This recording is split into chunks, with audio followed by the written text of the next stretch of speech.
Assalamualaikum warahmatullahi wabarakatuh. Perkenalkan, saya Prediktor Niyama. Di sini saya akan mempresentasikan hasil skripsi saya dengan tema langkah-langkah regulasi pikiran. Nah, mungkin pernahkah kalian merasa bahwa pikiran kalian terlalu bising atau penuh dengan kekhawatiran?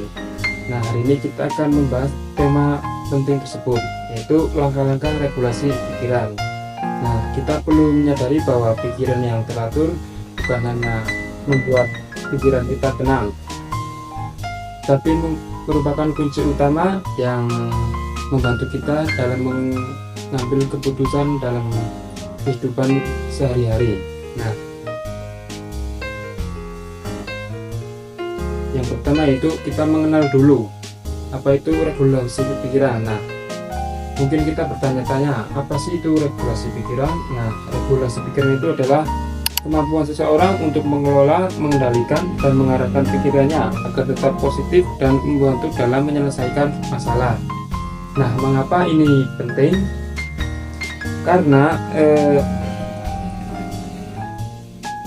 pikiran mempengaruhi perasaan dan perilaku kita setiap hari. Nah, dengan menguasai regulasi pikiran, kita dapat berpikir lebih jernih, mengurangi pikiran negatif, mengendalikan emosi, dan mengambil keputusan yang tepat. Nah, bagaimana memulainya? Nah, langkah pertama adalah mengenali pikiran yang muncul. Nah, saat menghadapi situasi sulit, perhatikan apa yang dikatakan oleh suara di kepala Anda. Misalnya ketika muncul pikiran negatif seperti ya, aku pasti gagal gitu. Nah, langkah kedua yaitu seperti Anda menjadi detektif pada diri Anda sendiri, yaitu tanyakan kebenarannya. Nah, jangan langsung percaya pada pikiran negatif tersebut. Periksalah apakah itu fakta nyata atau hanya dugaan semata. Tanyakan pada diri Anda, apakah benar aku pasti gagal? Nah, bukankah aku sudah berusaha belajar? Setelah mengenali pikiran tersebut, langkah ketiga adalah mengubah pikiran negatif menjadi positif. Nah, jika sebelumnya Anda berpikir aku tidak bisa, kemudian kita ubah kalimat tersebut menjadi kalimat yang memberdayakan, seperti aku akan mencoba dan belajar. Nah, selanjutnya pada langkah keempat, kita harus fokus pada yang bisa dikendalikan, pada hal yang bisa dikendalikan. Nah, alihkan energi dari memikirkan pendapat orang lain atau hasil akhir yang belum terjadi, dan fokuslah pada hal-hal dalam kendali Anda, seperti belajar yang rajin, mengatur waktu, berusaha semaksimal mungkin. Nah, yang berikutnya itu melatih pikiran setiap hari. Sama seperti otot, regulasi pikiran juga perlu dilatih secara rutin supaya kuat. Nah, ada beberapa cara untuk melatih regulasi pikiran.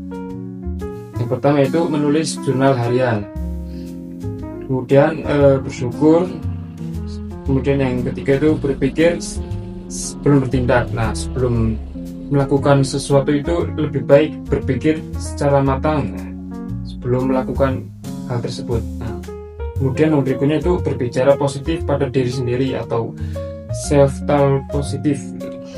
Yang berikutnya atau terakhir itu berdiskusi dengan orang yang terpercaya, bisa dengan teman atau keluarga, seperti itu.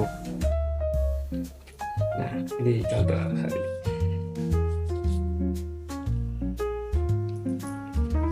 Nah, yang sebagai penutup, mari kita refleksikan diri kita masing-masing. Apakah kita sudah mengenali pikiran negatif kita? Apakah kita sudah mencoba mengubahnya? Nah, ingatlah pada satu pesan ini, kita tidak selalu dapat mengendalikan keadaan di bawah sana, tapi kita memiliki kekuatan penuh untuk mengendalikan cara kita berpikir. Nah, mari kita mulai melatih pola pikir positif kita setiap hari, agar kita siap menghadapi tantangan apapun di masa mendatang. Nah, mungkin cukup sekian yang bisa saya paparkan dari hasil scrapbook saya tentang langkah-langkah regulasi pikiran. Bila ada kekurangan kata atau salah kata mohon dimaafkan. Bila taufiq wal hidayah. Wassalamualaikum warahmatullahi wabarakatuh.